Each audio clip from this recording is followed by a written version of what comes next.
2 Peter chapter 3, and so this past week, as I'm kind of thumbing through, and actually 2 weeks ago, as I'm kind of thumbing through, okay, what are we talking about from the news? I mean, I know everywhere in this world where a sovereign God reigns, and he reigns everywhere, he cannot be hidden, and so he shows up in the most unlikely places. And so several weeks ago, I read an article that came out earlier this year in Popular Mechanics, of all places, and the title of the headline announced that physicists believe they have found the physical location of heaven.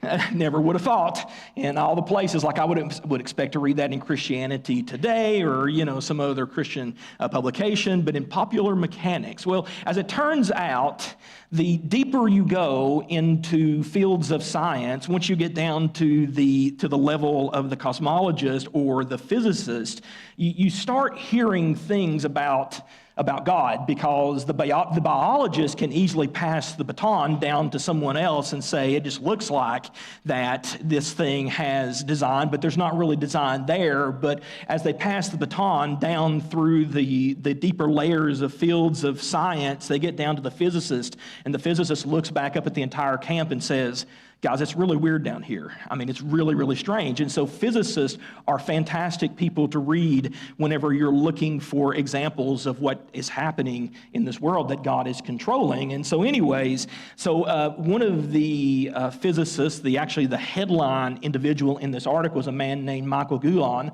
who suggests that heaven is located, in case you're wondering where to go to find it, heaven is located near the end of the observable universe, 279 billion trillion miles from here. So you may want to pack your bags and start now if you're heading to get there on foot. That's his idea. Another physicist suggests that actually heaven is folded up into a smaller dimension within the space that we live in here. And if you don't know what that means, then you're not alone. I'm not sure that he knows what it means. But I found this particular physicist's quote to be kind of catching, because, of course, not every physicist is willing to accept the possibility that maybe in this very complex world that they're examining, there's a place for heaven and for God.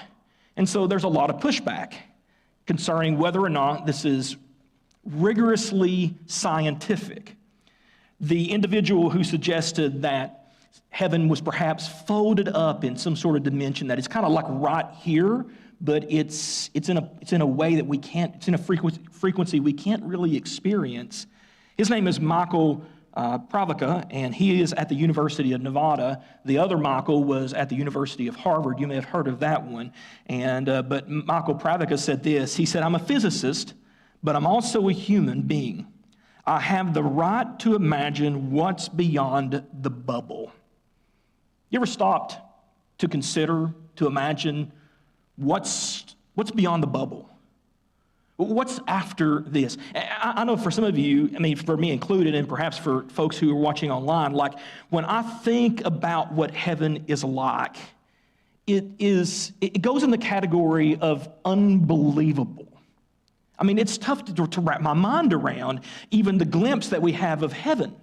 It's unbelievable. But it is no more unbelievable than the idea that this universe stands on its own as an eternal fixture, or that one day it's going to evaporate in the heat death of the cosmos. Those things are equally unbelievable. And for years, as I've been a Christian, like you, I've kind of done what Michael Pravica has done here, and I've imagined what lies behind the bubble. And we do get some glimpses of what heaven is actually like in Scripture. But as I was looking through this, I noticed that there's not a lot of detail about what happens there. Peter gives us the call to look for it to happen. 2 Peter chapter 3, verses 11 and 12, Peter raises the question concerning what's going to happen to this entire cosmos, to the world. It's going to be burned up. It's going to fall apart. It's coming to an end. That can be good news at times. For his readers, it certainly was, because his readers were being persecuted. They were being challenged. Life was not great for them. They were not living the American dream. It was tough. And so Peter comes to them and says, listen, this is just all going to erode anyways. There's nothing, even if you have the good life here, it's not going to last forever. Eventually, it's going to erode, it's going to implode, it's going to fall apart. And Peter points that out, and then he says, since this is the case, what manner of people ought we to be? And then he immediately answers it in verse number 11, in lives of holiness and godliness, right? Doing what is right, making the most of our short time here so that God can receive the maximum amount of glory from our imperfect lives. Waiting, he says,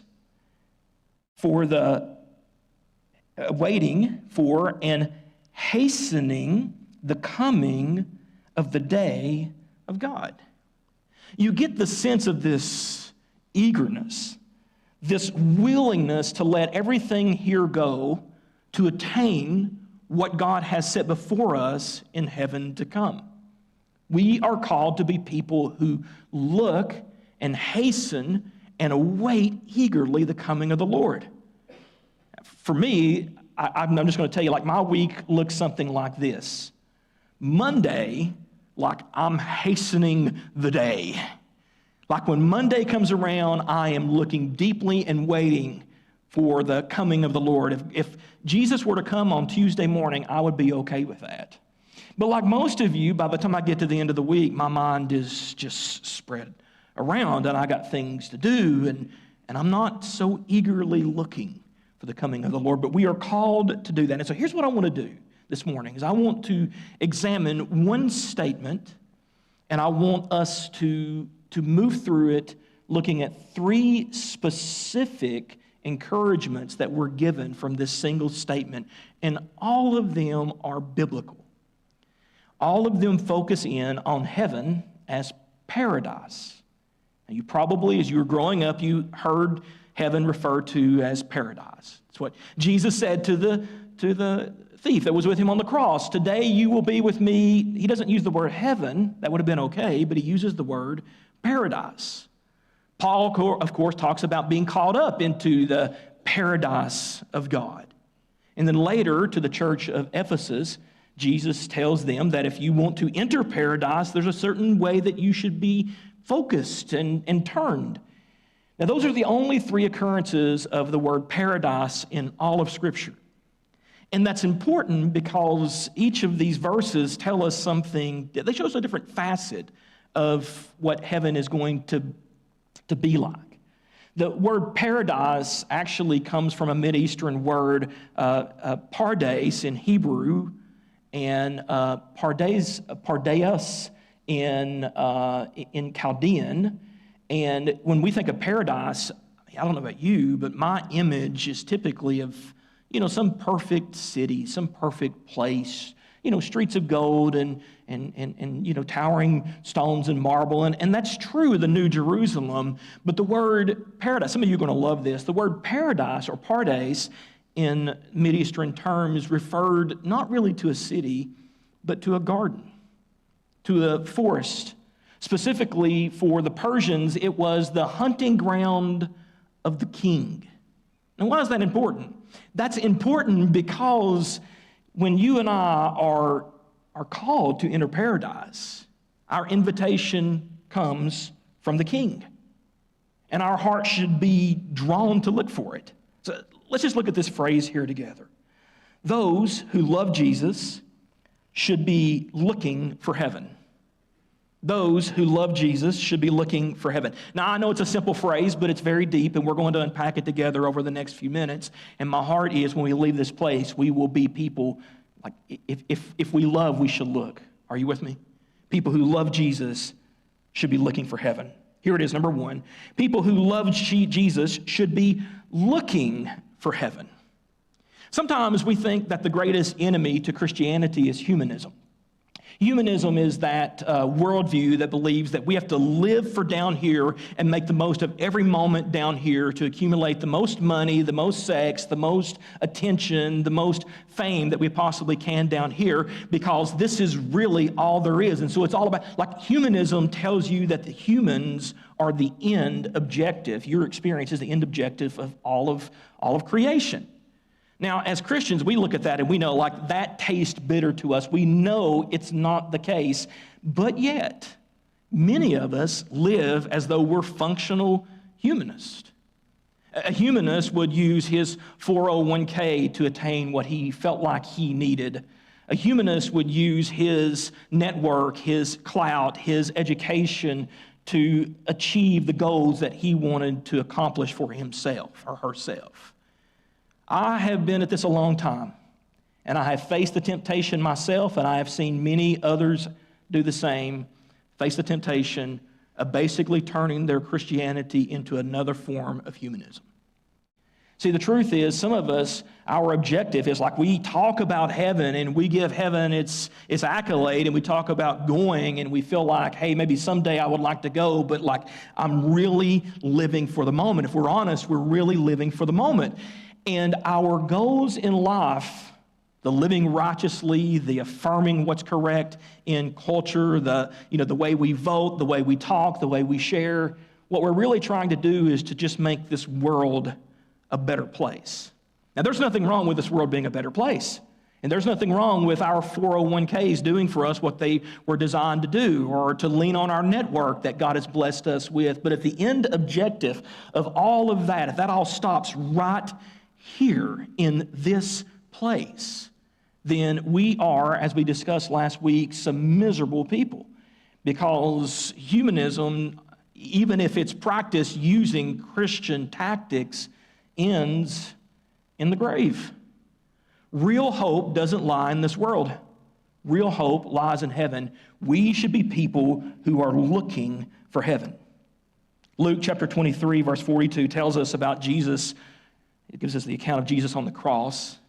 And you recall this story. He's there and he's mocked and spit upon and abused by everybody, including the two thieves that are dying next to him. I mean, you would think that an awareness of death would make us less humanistic. But it doesn't, does it? For these two thieves on the cross, they're just joining in the crowd. Maybe in the back of their mind, they were thinking to themselves, at least I'm not the lowest man on the run here.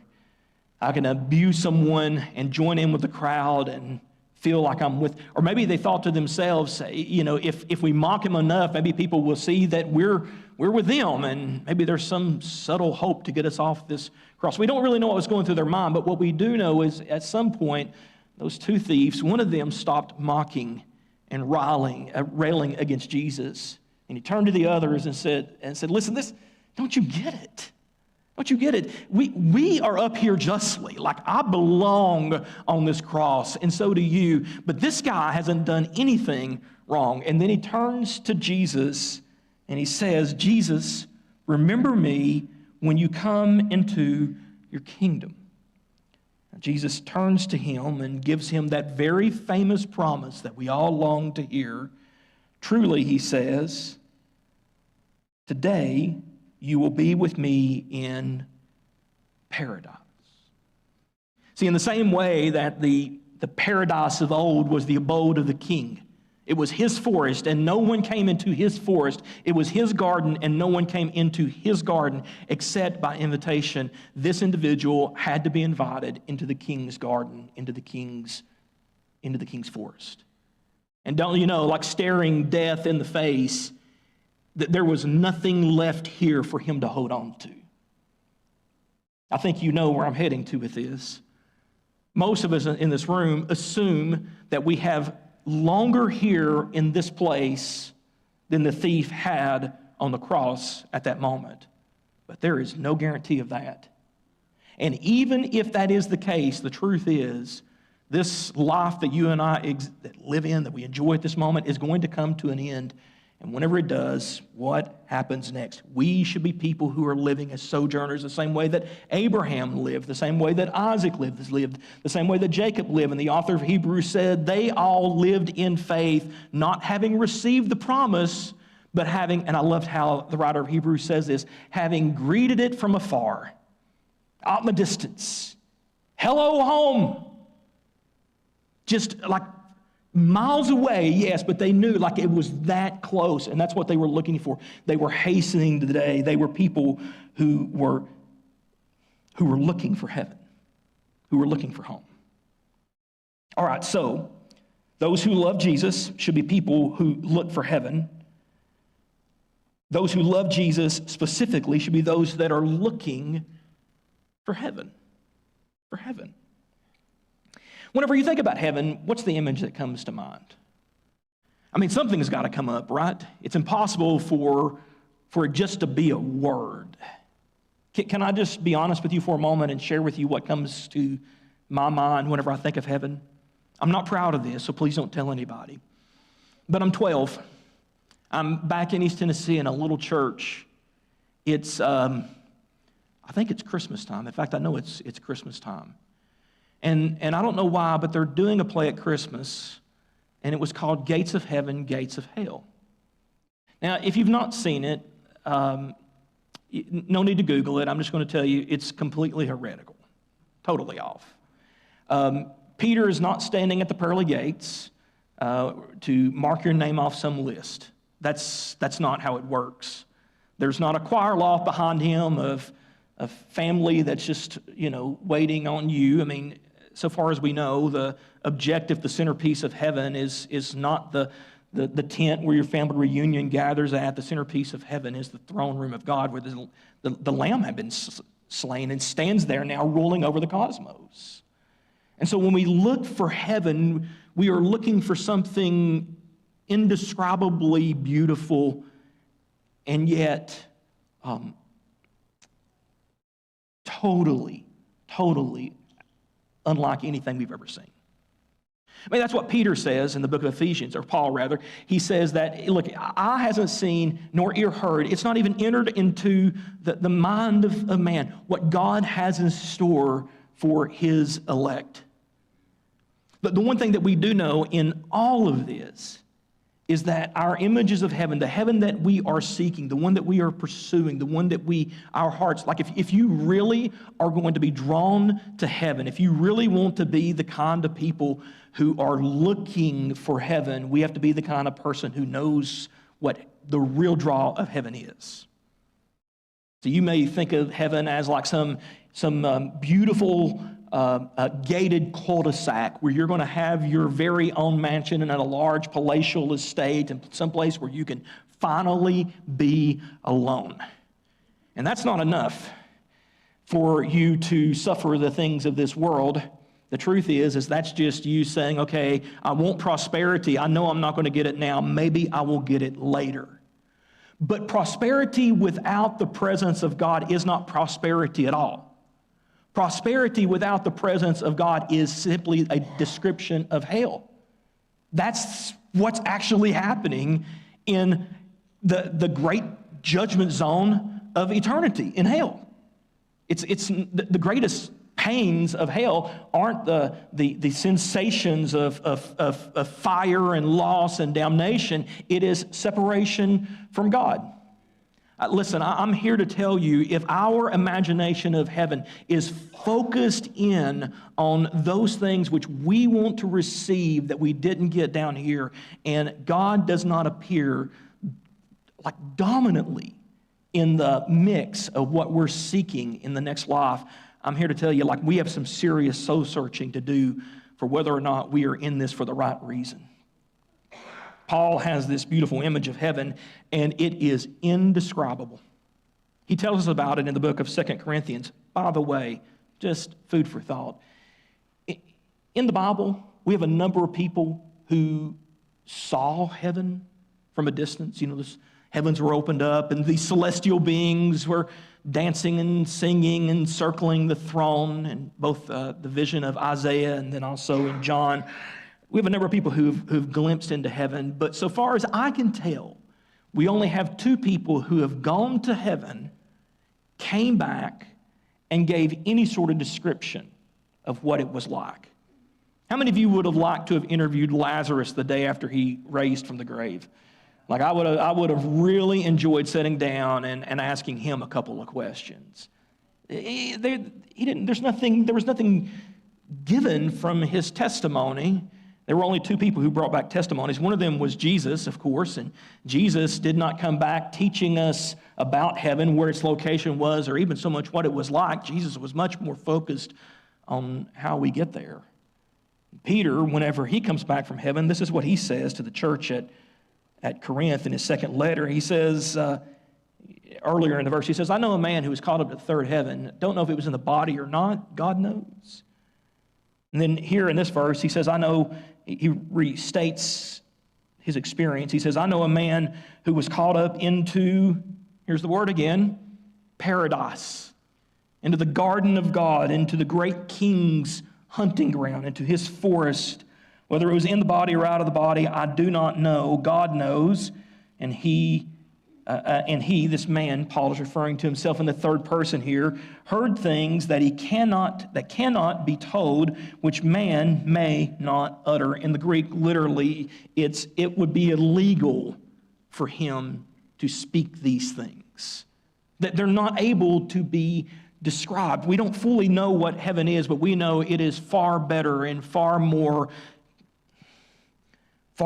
complex and beautiful and multidimensional than what we could possibly imagine. What we are seeking, like if all we are seeking is our own personal view of heaven and what it's going to be, we are letting ourselves down, because the crown jewel of heaven is the God who sits at the center of it. And this is what Paul tells us, that when he got there, he's experiencing something that is indescribable. And it presses on him so much that it humbles him. Those who love Jesus should be people who are looking for heaven. Those who love Jesus should be those who are, who are looking for heaven. Who are looking for heaven. Now, in the book of Revelation, we get some description from Jesus to the church at Ephesus concerning their love. And you recall the indictment of Ephesus. Even if you don't remember the indictment of any of the other churches, the one at Ephesus probably stands out for you because it's the one that pierces the heart of so many churches that do a lot of good things, that do well and have a lot of great ministries. But so often it's easy for us to focus in on attempting to do what is good and to avoid doing what is wrong, and all the while forget the thing that is most important. The indictment we read in verse number 4 of Revelation chapter 2, John says, Jesus says to the church at Ephesus, I have this against you, that you have abandoned the love you had at the start. And then at the end of his conversation with them, he draws them to this view of paradise and says, this is how you get there. This is how you achieve there. This is what you need to do. Revelation 2:7, he says, he who has an ear, let him hear what the Spirit says to the church. To the one who conquers, I will grant to eat from the tree of life, which is in the what? Paradise of God. You know, when Kim and I were moving, we opened up this one box in our basement, and inside of it there was this folder that had all of this old documentation. It's stuff that you keep, and then 20 years later you're not even sure why it's there, but you just can't let it go. You know what I found in one of these boxes? I found a couple of sheets of paper, and at the top it had a header, and it said MapQuest. How many of y'all remember MapQuest? All right, before there were cell phones, there were web pages. And one of the web pages was a place called MapQuest. And what you would do is before you got in your car and you drove away, you would punch in the address of where you were going to, and it would give you the directions on where you needed to turn and places you needed to go. And who knows what the traffic was going to be like whenever you got there, right? It was just... that was roughing it, in my opinion. So, of course, today we're so accustomed to getting real-time plays on what's happening on the interstate ahead of you. You know for a fact whenever you leave this location and you head to Roanoke, you're going to get on the expressway, and immediately Google's going to tell you there's an accident 4 miles ahead, and the delay is 30 minutes. That's how it works. But just imagine with me for a moment that you decide, okay, we're going to go on vacation. and we're going to leave our cell phones behind, which, by the way, is not a terrible idea at all, just to totally detach. And so you don't have that resource there with you anymore. You and your spouse, your friend, you get into the car and you drive off. And you come to a certain point where a decision has to be made about which direction you're going to turn, and your spouse turns to you and looks at you, or your friend turns to you and says, okay, which direction do we take? And you say, man, this place is going to be great. There's a hot tub on the back porch. Yeah, but what way do I need to turn? Did I tell you the views are amazing? Like you can literally see the mountains from out of like you can hear the waves crashing. That's great, but which way do I need to turn? See, when we say we're looking for heaven, it's not just that we're looking for this pinpoint location. Looking for heaven isn't really looking for heaven at all. It's looking for the way to heaven. Because you can know the place, all about it. You can have it imagined in your mind what it is, biblically or otherwise. By the way, you want to be very careful of individuals today who have gone to heaven and supposedly came back. Those stories so frequently wind up fraudulent or extra biblically focused, when in truth, the only thing we have in Scripture that's given to us from the individuals who came back is, from one, a description that says this can't be discussed, and from the other one saying this is how you get there. We should be people who are looking for heaven, not just for ourselves, but for others. See, this is the way we avoid being humanistic, is our objective, our goals aren't set down here. Yeah, we should have goals for this church. Absolutely. We should have goals for our family. Definitely. We should have personal goals of growth and discipline. But the end of those goals, the key objective for those who love, is to look, to set our eyes on Jesus, who is the author and finisher of our faith. I don't know where heaven is. Michael Goulian may be right. It may be 270 billion trillion miles away at the edge of the known universe where the cosmic radiation just dissipates into eternity. Maybe it's there. Maybe it is folded up into some dimension that we can't yet see, like Michio Kaku would say, and that it's here. It's kind of like we're on one radio frequency, but there are other radio frequencies that are out there as well. And maybe one of those radio frequencies is heaven. Maybe it's there. I don't know where it is, but I do know who is there. And I'm not like you. I'm not seeking a place. I am seeking a person, because the truth is heaven is wherever Jesus is. And whenever he calls us into his side, the greatest joy in my life is not just going to be seeing lost loved ones. Sure, I'm going to enjoy that. It's not going to be simply being separated from the news of this world. Oh yeah, I'm going to celebrate that. It's not being separated from this body of its weakness and its flesh and its sin. The jewel of heaven, the prize of heaven, the thing that I'm looking for is to be connected to my Savior, because that's what I'm built for. I don't make it here. This is like, there's nothing here that I pursue that is here that provides me lasting joy. I get my hand a hold of it, I grasp it, and then the joy fades. But whenever I lean myself towards heaven and I pursue him and I become the kind of person that, because I love, I look, I find the greatest peace in that place. That's not easy, is it? Because this world is so distracting. There are so many authentic needs, so many temptations to want to put up a permanent tent here, even in spiritual moments, to be like Peter and James and John, whenever they saw the transfiguration, and there's Jesus talking to Moses and Elijah, and them saying, this is it. Let's just stop here. Let's just put up tent here. Let's just camp out here. This is good. This is a great place to be. And the Father in heaven says, listen, you've not heard enough yet. This is my beloved Son. You need to listen to him, because this is not our home. This is not the place we set up our tent, our tabernacle. We are sojourners in this land. We are in exile. We are those who are pursuing a better home like Abraham, and we are hastening